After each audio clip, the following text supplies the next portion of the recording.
again to our televiewers. AAA Live, where your academic goals are advanced and achieved. Our guest for this segment will be Dr. Efleda Tolentino. So she's from the field of education, specializing in early childhood education, and associate professor at the College of Education at Long Island University, New York.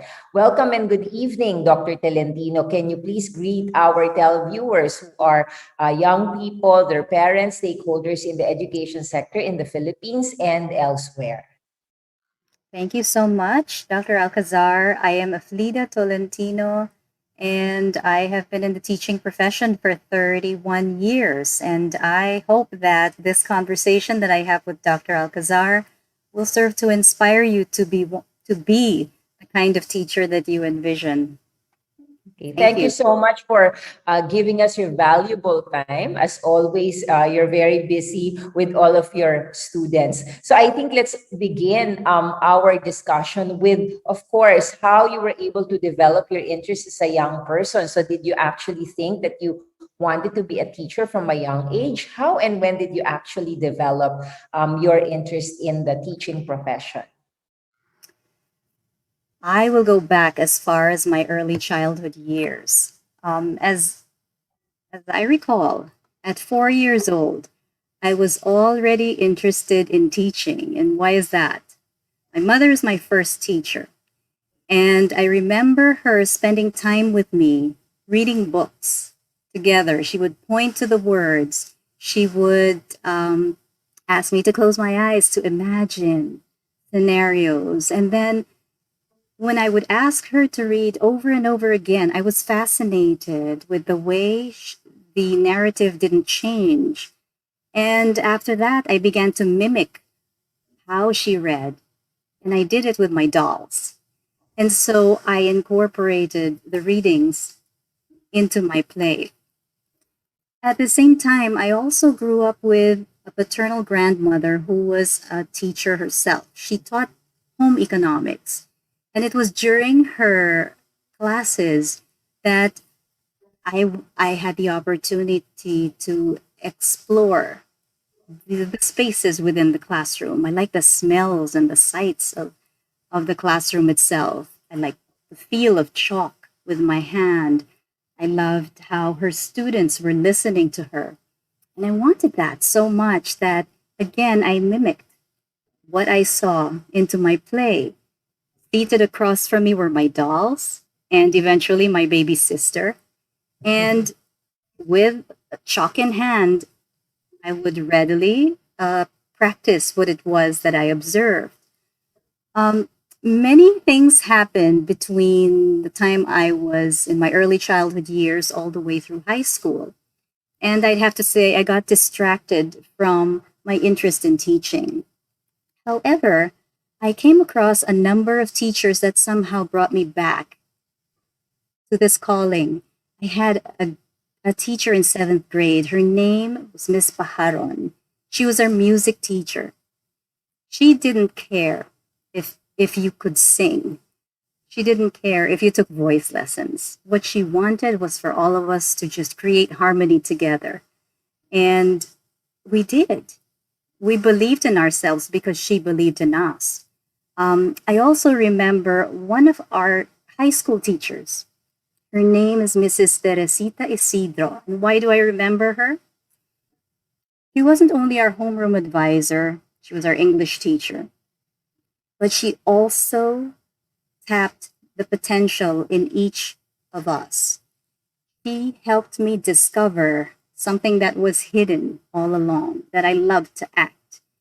And she encouraged me to audition for a play. It was entitled Princesa Perlita. It was a Moro play. And she said, "Why don't you audition for the lead role?" And I said, I couldn't possibly do that because I had a shy temperament.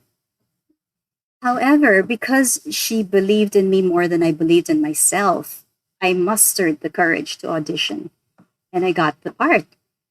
And I thought that was exciting. That was a moment for me, a turning point in my years growing up.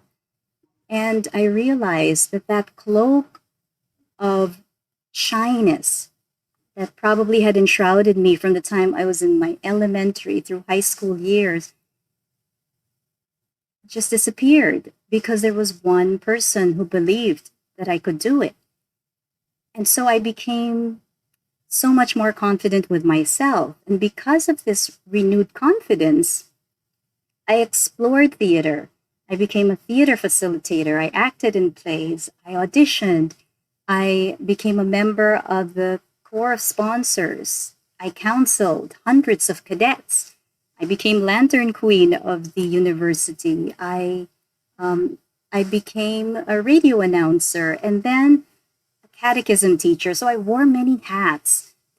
The reason why I'm bringing this up is because I want our viewers to know that before I became a teacher, I had experienced self exploration. I had to see what was available and I had to try it out myself. All roads led back to teaching. And I think that's the best part. Um, I have this snapshot of Ben, who was then sixth grade. He was preparing for the National Elementary Achievement Test. And I was then a college student. I think I was in my junior year. I was part of an organization called Teatro.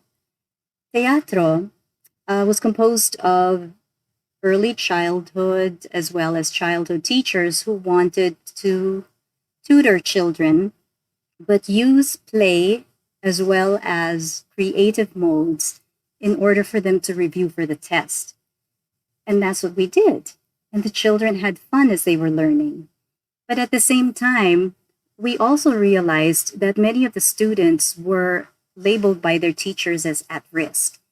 And because they were labeled, they were already perceived to be less of themselves or not as competent as they should be. But don't you think that from that moment when you saw the role of the teacher as transforming you as a person, wasn't that the time when you actually decided you wanted to study education? Because the experiential learnings that you were actually speaking about actually happened during your college years when you were already studying education, Mm-hmm. correct?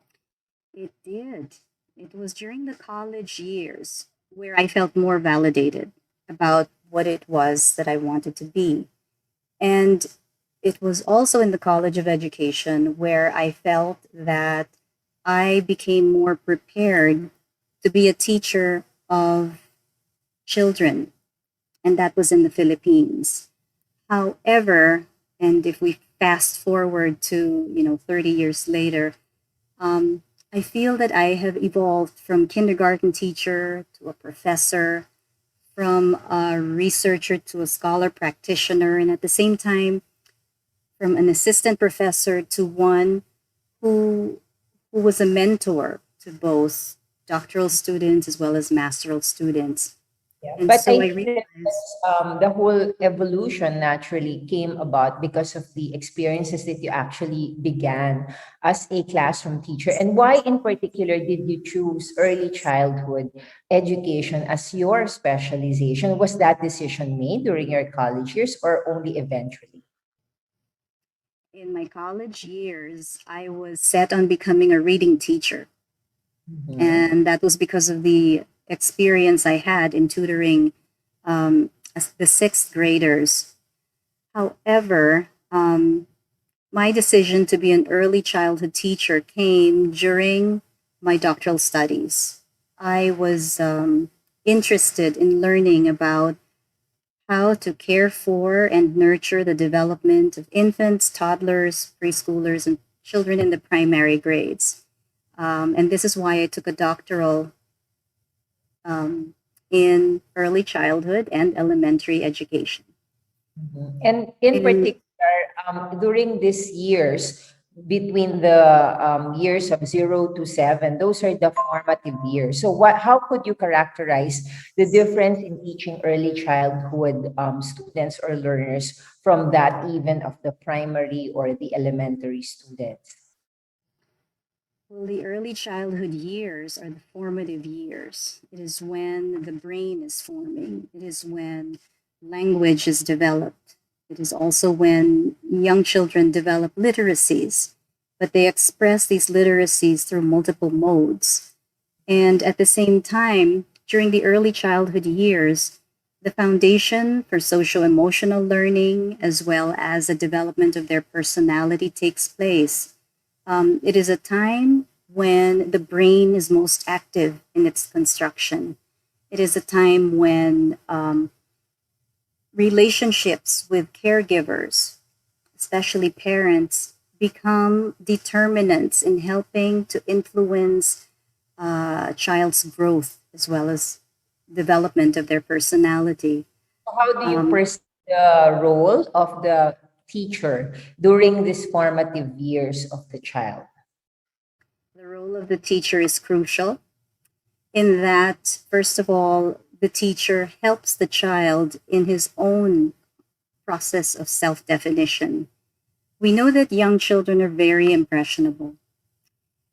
We also know from the work of Jean Piaget that young children develop a schema.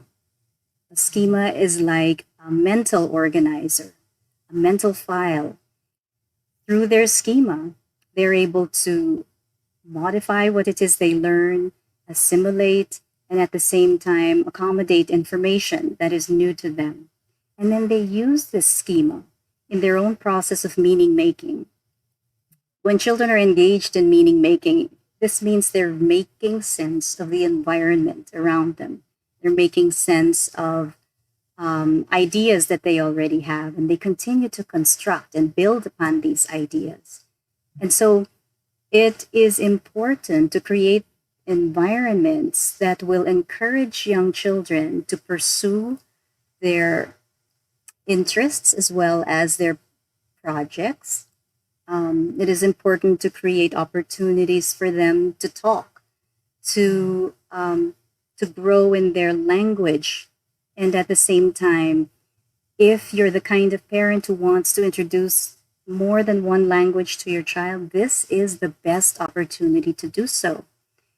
Young children, according to Loris Malaguzzi, are capable of learning and expressing in 100 languages. And we use the concept of 100 languages as a metaphor to symbolize the literacies, the many literacies children are capable of using to represent their ideas and convey their thinking. So, what do you It is think are the skills and competencies needed by our young people, as well as learning experiences that they should be immersed in, if they would like to develop their interest and possibly their aptitude for the field of education, and specifically for early childhood development? We need young people who are first and foremost caring and compassionate. Young people who really want to be teachers. If you do not think you have the Is it the patient? kind of caring attitude, then you might have to think twice because part of teaching is caring. And so this is one of the qualities that I think aspiring teachers should have. Secondly, I believe that aspiring teachers should be open to new ideas. And when I say open to new ideas, I mean that they're willing to think outside of the box so that they can create activities, create the kind of curriculum that will engage children and get them interested to pursue their objects of curiosity, to investigate their ideas. At the same time, we need teachers who are willing to innovate, to be creative innovators themselves in order for them to also encourage children to be creative innovators. So, from being a Something classroom too that teacher, I yes. feel is important is we need teachers who will help children to see their place in the world, to help them realize that they are stewards of planet Earth, stewards of nature, and therefore help them develop the care for community, care for nature in itself. So are you an advocate of character and values formation during the early childhood education phase as well as primary phases rather than more academically inclined modes of teaching academic programs? I think it's important to create that fine balance between character formation and the development of the intellect, because children are born with both the intellectual capacity as well as the capacity to um, express themselves as human beings, their personhood. And my response is there has to be a balance between the two. And therefore, it's important to be the kind of teacher who can teach not only to the intellect or teach to the cognitive needs of children, but also to their social emotional needs. So you seem to have really enjoyed your part of that career of yours of being a classroom teacher. So how did you make that transition to eventually leave the classroom of the early childhood learners or even primary grade school learners and eventually transform to become professor in higher education as well as administrator? Well, that's a loaded question. I love teaching young children. However, I also felt that I wanted to know more about the way they think. I was interested in the workings, the inner workings of the mind, as well as their behaviors. And so I pursued graduate studies. I took my master's in developmental psychology at the University of the Philippines and discovered how important it is to engage in research in order to teach effectively. Further along, I became even more interested to pursue higher studies, and that is the doctoral studies in early childhood and elementary education, because I felt that research and scholarship can help you further your pursuit of inquiry. And because the role of the university is to encourage the pursuit of knowledge, I felt that teaching in the university will give me the opportunity to work with aspiring teacher candidates who in turn will teach children in the field. Yes. So that transformation eventually happened to you throughout your 3 decades of experience. So, what kind of advice could you now give for those who may be interested in the field of education and encourage them to specifically be in early childhood education? Um, in the field of education, I have for many years now encouraged my students to consider their own philosophy of teaching and learning. I invite them to examine their own professional dispositions about learners and how they learn, teachers and how they teach, working with parents. And then I encourage them to envision the kind of environment that they want to create for their students. And at the same time, I ask them, what kind of students do you want to create? What kinds of skills do you want for them to flourish with? How are you going to prepare them for the real world? And so I ask early childhood teacher candidates to be cognizant of the role of reflection in teaching. I believe that when a teacher is reflective, a teacher becomes more responsive towards students. When the teacher is informed, then the teacher can develop more intentionality in their teaching. Um, when the teacher has a menu of possibilities, especially in terms of approaches and curriculum models, then the teacher will have deeper pockets and alternative pathways to help a child learn.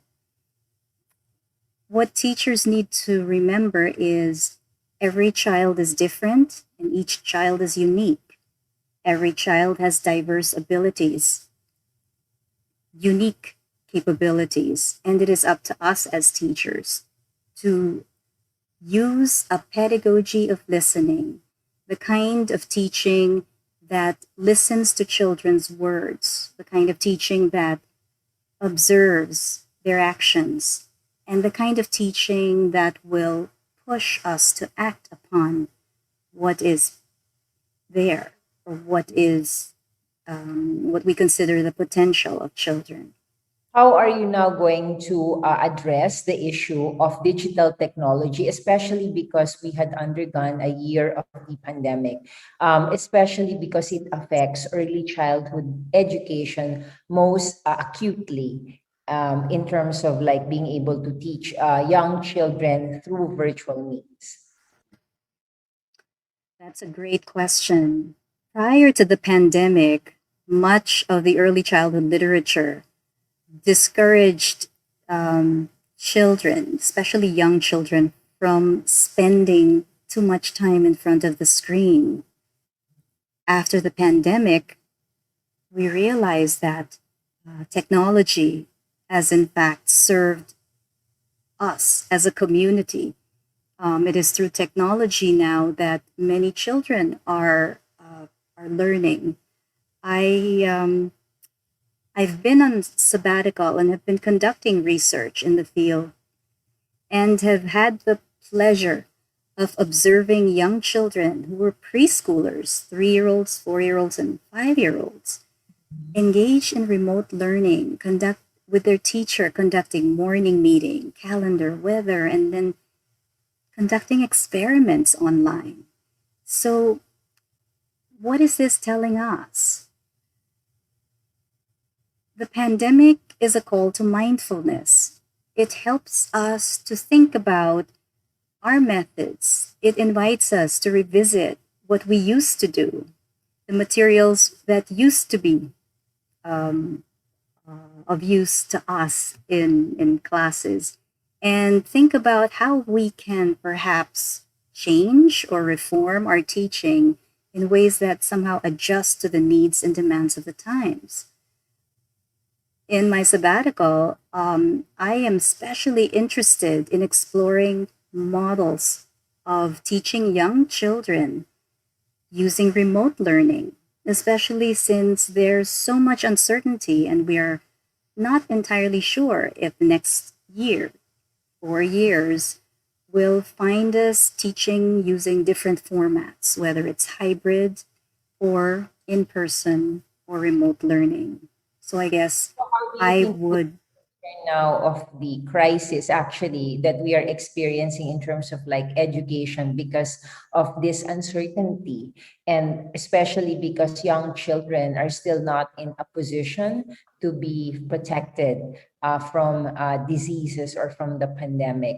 How then could you advise parents as well as their children too about facing this kind of crisis now and in the future? well, during this pandemic, we have to be sensitive to how our children feel and um, how we can help them continue to develop and achieve their milestones with a very different context.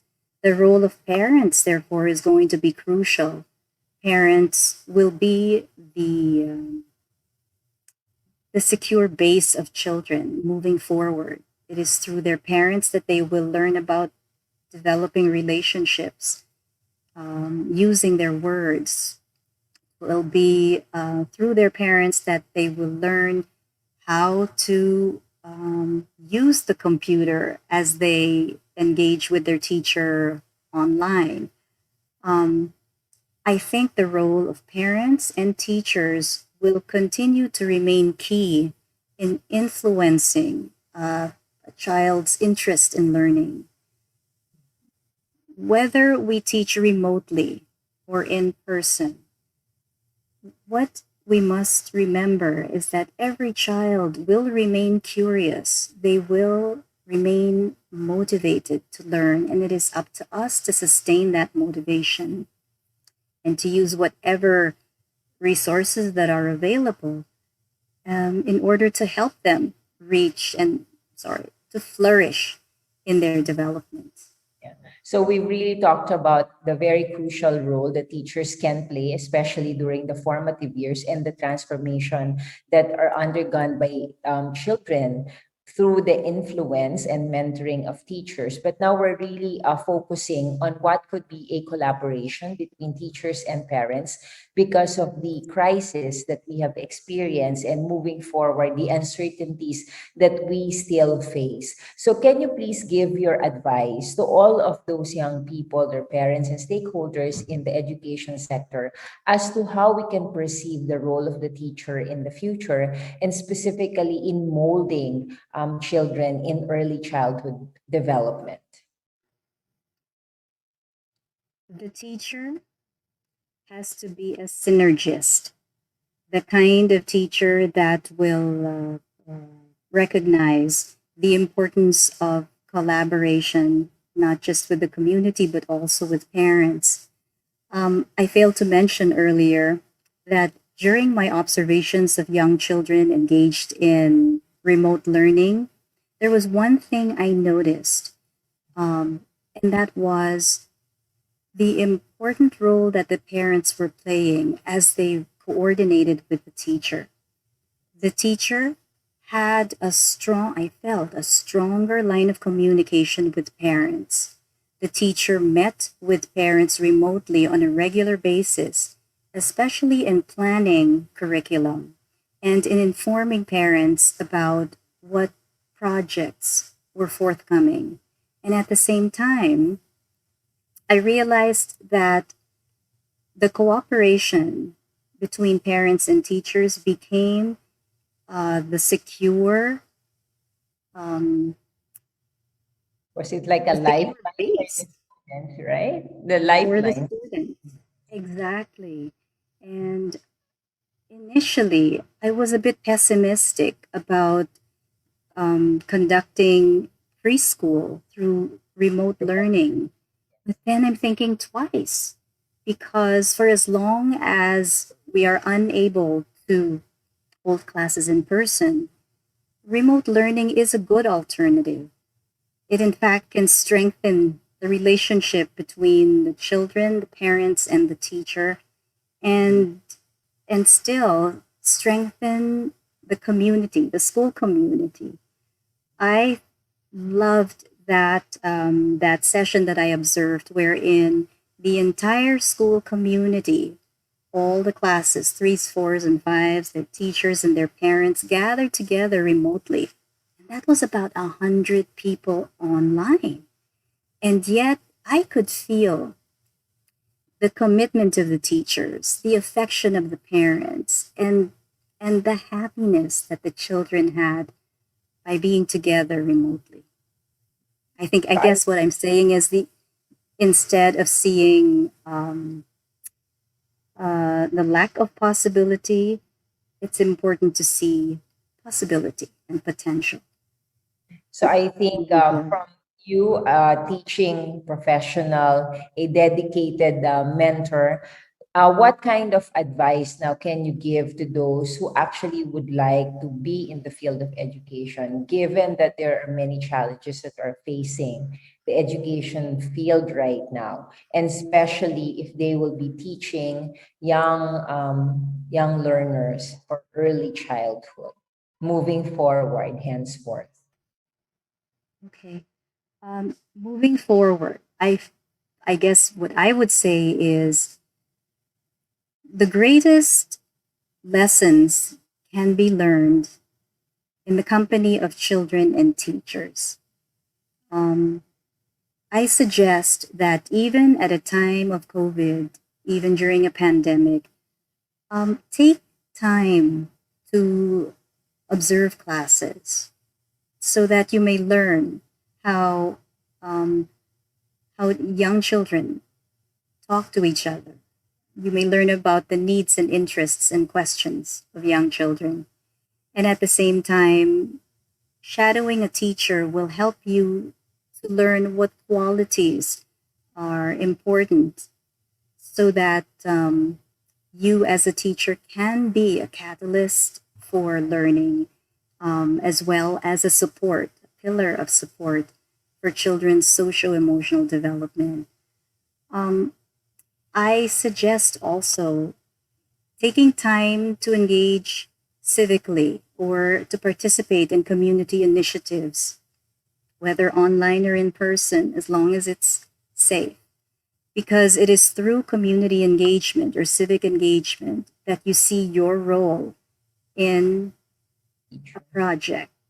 You see your role as perhaps um, a community support. And it is through persisting through projects that you, as an aspiring teacher, will learn the importance of perseverance as well as tenacity. And that's what we need. Yes, and so to all the teachers who are challenged by these trying circumstances, who are now in the profession, whether they be new teachers or those in the decades old professionals who have to shift with their paradigm because of these trying circumstances, what will now also be your advice to them? My advice is do not give up. I think that for as long as communities are growing and children are learning, there will always be a place for teachers. And as teachers, we have to remember that we are beacons of light. We are like lamplighters. We are entrusted with the responsibility of educating children and um, creating sparks of curiosity that will help them pursue their interests and investigate and see their place in the world. And so, what we need to do is keep that interest aflame, continue to engage in the field, um, sustain yourself with research, grow professionally. And when you have educational projects, document what you do and publish them, as well as present them and use them in order to better the field and to grow in your profession. Because we are always in the process of becoming. Teaching is transformational. The teacher you are on day one will be different from the teacher you will be 10 years from now. And in between is when the transformation happens as you continue to engage in the field and continue to teach young children. And so, if I were to be asked what it is that I would offer teachers, it is to see that every child has potential and that every child has 100 languages. Every child is a protagonist in their own learning. And all they need is a teacher who believes in them and who is willing to create an environment that will bring out their creativity and their caring. Well, that was again the words of a very influential, I think, teacher, someone who can transform students, inspire our parents, and of course, dedication for all the teachers out there or would be teachers who would like to be in this profession. So, again, thank you so much, Dr. Efleda Tolentino. It has been a pleasure to have you in our show. So again, I'd like to invite our viewers to tune in again next time for our episode here at AAA Live. Be safe and healthy, everyone. Good evening.